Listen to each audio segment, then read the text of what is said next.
또 외곽 지역에 주택 공급하면은 아까는 이제 핵심지 도심 내 네. 주택 공급이었고 네. 이번에는 또 외곽지의 주택 공급입니다.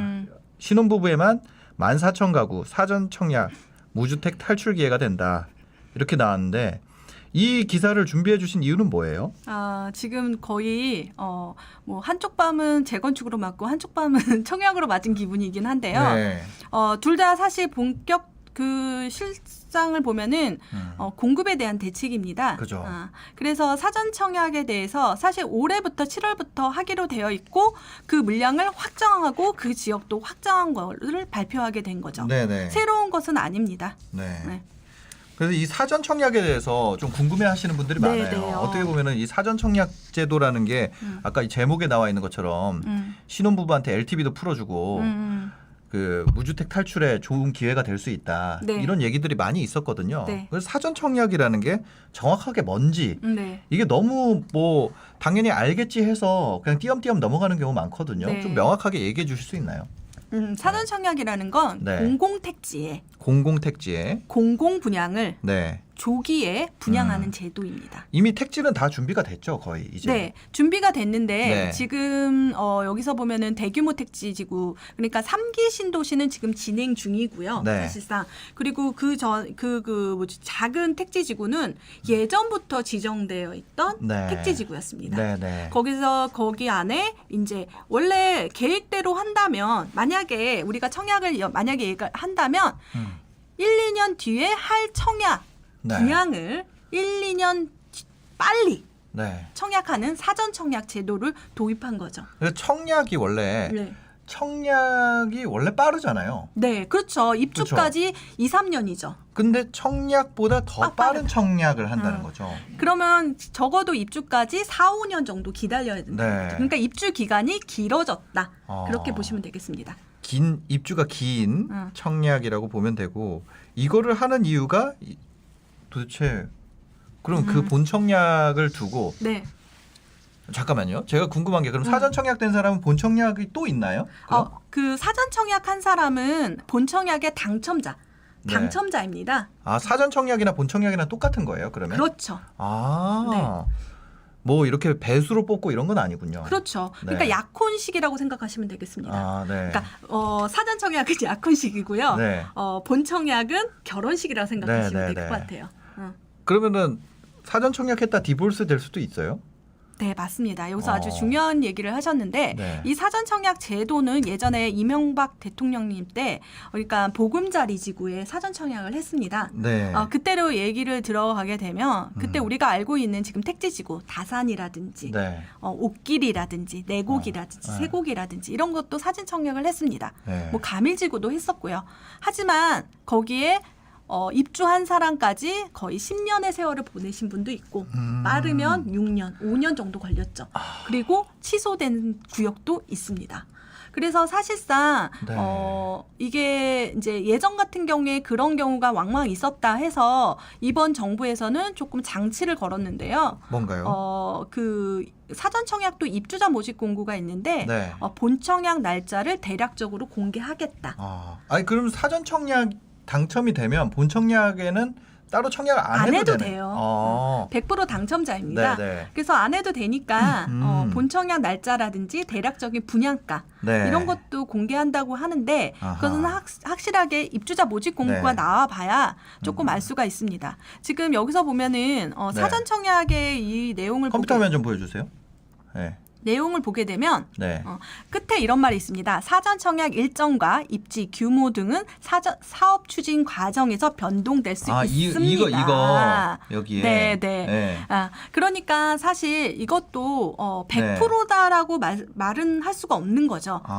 그렇지만 예전 데이터를 봤을 때는 될 수 있는 100% 될 수 있는 빠르게 진행될 수 있는 지역도 눈에 보입니다.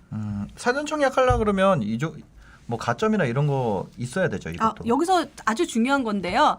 공공 분양이잖아요. 네. 공공 분양은 가점하고 상관이 없습니다. 사전 청약은 가점이 없어도 할 수 있어요? 네, 가점이 아니라 납입 인정 금액이라고 하죠. 납입 인정. 네. 그거 네. 청약 2만 원 넣니 10만 원 넣니 이거요? 제발 2만 원 안 되고요. 네. 매달 10만 원. 묻지도 말고 따지지도 말고 10만 원. 네, 한 달에 10만 원까지만 인정이 돼요. 막 50만 원 넣고 그러면 안 되고요. 그러니까 완전 초보분들을 위해서 제가 얘기를 덧붙여도 될까요? 네네. 네. 이거 원래 끼어들면 싫어하시는 아니요, 분들 계셔가지고 제가 뭐냐면 이제 청약통장이 청약종합저축이 있잖아요. 지금은 네네네. 거기에 돈을 마음대로 2만 원부터 넣을 수 있는데 아무리 많이 넣어도 한 달에 10만 원까지만 인정을 해준다 이거죠. 네네네. 그렇게 해서 그거를 10만 원씩 몇 달을 누가 얼마나 더 많이 부었느냐 싸움이 된다는 거죠. 네, 맞습니다. 그 다른 거 안 보고 그것만 본다는 거예요. 그것만 보는 거죠. 금액만. 네. 그래서 금액이 중요한데 그러면 금액 20년 되면 얼마나 납입 인정 금액이 될까요? 20년 내면요? 네. 1년에 360 아니구나. 120만 원. 120만 원이니까 10년이면 1,200만. 그러니까 2,400. 2,400만 원짜리 20년 통장인데 20년 넣어야지. 되면. 예. 그러니까 그런데 만 17세부터 그게 카운팅이 되는 거거든요. 네. 그러니까 아이가 태어나서 10만 원씩 부었다고 해서 되는 건 아니고요. 네. 그러니까 그 사람이 37세가 되면 네. 2,400만 원짜리 맥스죠. 2,400만 원이 최고점인가요? 네, 최고점이죠. 하지만 최근에 2,400만 원이면 정말 무적 통장이라고 했는데 네. 최근에 위례 신도시에 공공 분양을 할 당시에 정말 네. 깜짝 놀랐습니다. 왜요? 3천만 원 이상이었습니다. 3천만 원인 사람이 있어요? 네, 있습니다. 아니 존재할 수가 없잖아요. 왜냐면 있습니다. 청약이란 통장은 네. 예전부터 있었고요. 네. 그래서 그 통장에서 10만 원씩 납입한 사람들이 정말 많습니다. 생각보다. 이거는 어떻게 할 수가 없네. 이거는 시간과의 싸움인데요. 그 시간을 거슬러 올라갈 수 있는 방법이 한 가지 있습니다. 뭔가요? 증여입니다. 청약통장 증여라는 방법인데요. 부모님한테 물려받는 거요? 네. 그래서 사실 이 방송을 보시고 계시는 분이라면 네. 부모님의 인증서로 한번 청약홈에 들어가서 확인해 보시면 숨어 있는 통장을 찾는 경우도 상당히 많았습니다. 청약홈에. 네네. 그러니까 사실 37살에 2,400만 원이지만 네. 만약에 만 30세인데 지금 증여를 받았는데 부모님이 2,400만 원짜리 통장을 갖고 있었다 하면 그럼 바로 당첨이네요. 당첨이죠. 그분은. 지금부터 효도 시간 드리겠습니다. 네. 지금 부모님한테 전화하셔가지고 청약통장 있냐고. 네, 있으신지 일단 물어보고 네. 있으시다면 그거는 부모님이 유주택이냐 무주택이냐 관계도 없는 거죠. 네, 관계는 없는데 받는 사람은 무주택자여야 돼요. 그렇죠, 그렇죠. 왜냐하면 이거 여기 사전 청약은 무주택자한테 하는 거니까. 네, 그리고 사전 청약 같은 경우 네. 공공 분양의 기본 원칙은 네. 무주택 세대 구성원이어야 됩니다. 네. 세대 구성원 전체 다 집이 없어야 됩니다. 분리가 돼 있어야 되고. 네. 그러니까 세대 분리 그거죠. 호적에 네. 내가 올라가 있으면 안 된다는 거죠. 등본, 호적이 아니라 등본. 호적을 팔 수도 없고. 이혼하면 죄송합니다. 파집니다. 이거 자녀를 호적에 어떻게 빼지? 그거는 모르겠네요. 이거 죄송합니다. 제가 네네네. 호적이 아니라 네. 네, 등본이요. 네. 네. 제가 괜한 그러니까 생방송이다 보니까 말 네네네. 실수를 할 때가 있어요. 네. 그래서 하여튼 세대가 분리돼 있어야 되고 머리가 네. 세대 분리가 돼 있어야 되고 네. 그다음에 저 뭐라 그랬죠? 갑자기 생각이 안 나네. 그 직계 존속에만 가능합니다. 직계 존속. 네. 예, 부모님이 이제 자녀한테. 증여를. 네. 그러니까 엄마 아빠가 예를 네. 들어서 주택이 있다 그래도 나랑 세대 분리가 돼 있으면 증여하면 이게 무주택 청약 통장으로서 작동하기 시작한다는 거죠. 그렇죠. 그러니까 지금 전화하셔가지고 증여를 받을 때는 같이 네. 세대 안에 묻다가 네. 증여를 받고 세대를 분리하시면 됩니다. 네네네. 그렇다고 합니다. 네. 그럼 세대 분리돼 있어도 증여를 할 수 있잖아요. 부모 자식 호적이 파진 건 아니에요. 아니니까. 같은 세대 안에 네네. 있어야 돼요. 그래요? 증여시. 증여 시점엔 같은 세대에 있어야 된다고 네네네네. 합니다. 다시 한번 정리를 드릴게요. 네. 앞에 제가 횡설수설해가지고 죄송합니다. 자, 부모님한테 전화를 하고 네. 세대를 만약에 청약 통장이 있으면 세대를 합가를 하고 네. 그 다음에 증여를 받은 다음에 세대 분리를 하면 된다는 거죠. 네네. 분리 즉시 네. 무주택 세대 구성원이 되기 때문에 네네. 여기에 사전 청약에 지원할 수 있습니다. 네.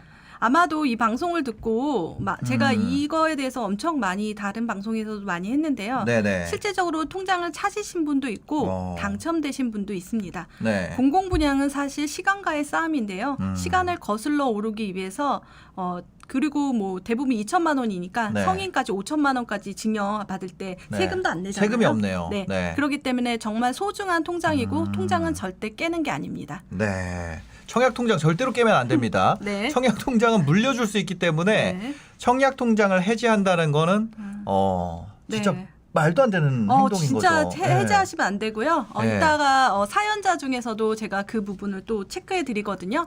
그러니까 정말 청약통장은 정말 그 값어치는 사실 2천만 원짜리 통장인데 제가 봤을 때 그 통장의 값어치는 얼마일까라고 계산을 한번 해본 적이 있습니다. 그래서 공공분양에 당첨이 돼서 뭐 그 시세 상승이 된다고 생각을 하면 공공분양은 당연히 쌉니다. 네. 분양가 상한제 지역이기 때문에 네. 정말 주변 시대에 당연히 싸야 되는 거의 한 반값이죠. 네, 그렇기 때문에 거의 그 2천만 원짜리 통장은 최소 3억, 최대 저는 10억까지 보는 겁니다.